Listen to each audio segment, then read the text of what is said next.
Cette année, j'ai enfin réussi à perdre mes kilos et c'est pas le cardio à outrance, c'est pas un régime strict qui m'a permis d'y arriver, mais c'est la marche. Je sais très bien que dit comme ça paraît vraiment trop simple pour être vrai. Comment un truc aussi simple que la marche, ça pourrait t'aider à perdre du gras?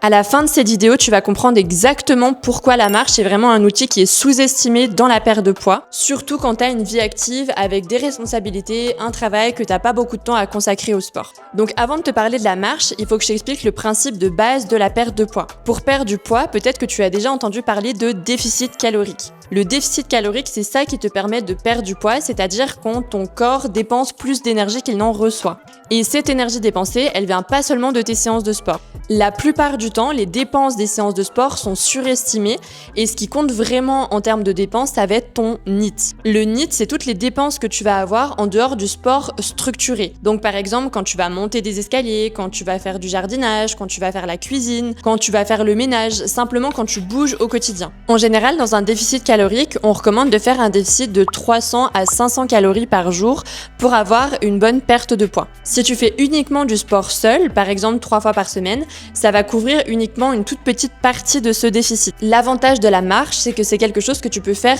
tous les jours. Ce qui est intéressant avec la marche, c'est que contrairement au cardio, c'est pas quelque chose qui va te fatiguer de façon excessive ou après tu vas avoir du mal à récupérer. Par exemple, si on prend justement en comparaison avec le cardio, après un effort intense comme par exemple du cardio, de la course à pied, tu vas avoir plus de sensations de faim.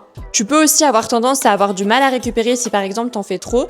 Et le gros problème du cardio, c'est que souvent tu fais ta séance de cardio, tu te dis que tu as fait ton sport de la journée, ce qui fait que tu vas être beaucoup plus sédentaire sur tout le reste de la journée justement.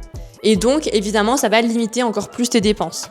Après, on est bien d'accord que si tu aimes le cardio, tu peux continuer d'en faire. Le cardio, c'est pas mauvais, c'est même très bien d'ailleurs pour ta santé cardiovasculaire. C'est juste que comparé à la marche, c'est beaucoup moins intéressant et ça va avoir beaucoup moins d'impact sur ta perte de gras. Et pareil, la marche, encore une fois, c'est beaucoup plus simple à appliquer dans ton quotidien. Donc justement, maintenant, la question, c'est comment intégrer la marche dans ton quotidien quand tu as une vie chargée. En soi, t'es pas obligé de bloquer une heure spécifique pour faire tes pas dans la journée. L'idée, c'est vraiment d'accumuler des choses petit à petit dans ta journée pour avoir ton nombre de pas. Par exemple, ça pourrait être que quand tu prends un transport public, tu descends un arrêt plus tôt pour pouvoir marcher un peu plus. Ça peut être de prendre les escaliers, ça peut être de te garer plus loin quand tu vas dans un parking, ça peut être de marcher quand tu fais tes appels, de marcher un petit peu sur ta pause de midi par exemple. Et par exemple, si tu fais du télétravail et que tu travailles de chez toi, ce que tu peux faire, c'est avoir un tapis de marche en dessous de ton bureau. Et ça, c'est vraiment incroyable et ça te fera gagner énormément de temps. Et au niveau du nombre de pas que tu dois faire par jour, ça c'est quelque chose que je dis toujours à mes clientes, c'est que ça dépend de ton point de départ. Par exemple, si tu es quelqu'un de très sédentaire et imaginons que tu fais 3000 pas par jour, il faut pas te mettre directement un objectif de 10 000 pas. Imaginons que là, à l'heure actuelle, t'en fasses 3000, tu peux déjà te fixer un objectif à 5000 ou 6000, histoire de faire mieux, mais sans te donner directement un objectif trop grand. Et après, c'est quelque chose que tu peux venir améliorer aussi au fil du temps et augmenter ton nombre de pas. Et pour terminer, je te donne 3 erreurs que tu dois surtout pas faire avec la marche. La première, ce serait de remplacer complètement la musculation par la marche. L'avantage de la musculation, c'est que premièrement, c'est très bon pour ta santé, pour conserver, voire augmenter ta masse musculaire. Et surtout, c'est intéressant par rapport à ton physique pour venir aussi te tonifier et te sculpter. Donc pas uniquement perdre du gras et t'affiner, mais aussi te retrouver avec un corps sculpté et tonique. Idéalement, c'est vraiment 2 choses qui se complètent. La deuxième erreur, ça serait de vouloir aller trop vite. Par exemple, tu fais 4000 pas par jour et directement tu te fixes un objectif à 12 000 pas. Le problème, c'est que si tu te fixes un objectif trop grand, tu vas très rapidement lâcher parce que tu vas voir que c'est très compliqué à augmenter autant rapidement ton nombre de pas. Donc comme je disais, vas-y étape par étape et fais en sorte d'avoir quelque chose qui sera durable sur le long terme. Et la troisième erreur, ça serait de penser que la marche compense une mauvaise alimentation. Comme je disais au tout départ, ce qui te permet de perdre du poids, c'est le déficit calorique.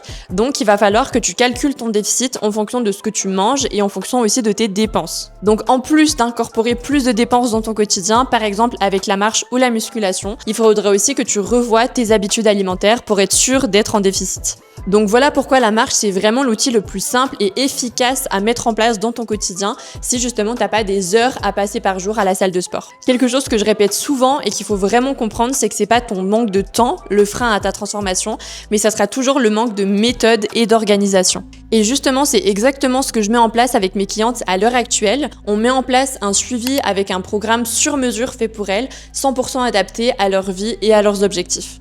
Et si ça t'intéresse d'en savoir plus, je te propose un appel bilan gratuit avec moi, dans lequel on pourra discuter plus en détail de ta situation et voir si je pourrais t'accompagner par rapport à tes objectifs. Et si ça t'intéresse, tu as un lien juste en bas dans la description pour réserver un appel avec moi. En tout cas, j'espère vraiment que cette vidéo, elle t'a aidé. Si c'est le cas, n'hésite pas à mettre un like et puis à me laisser si t'as des questions dans les commentaires. Tu peux t'abonner à cette chaîne pour suivre les autres vidéos qui sont toujours basées sur la science.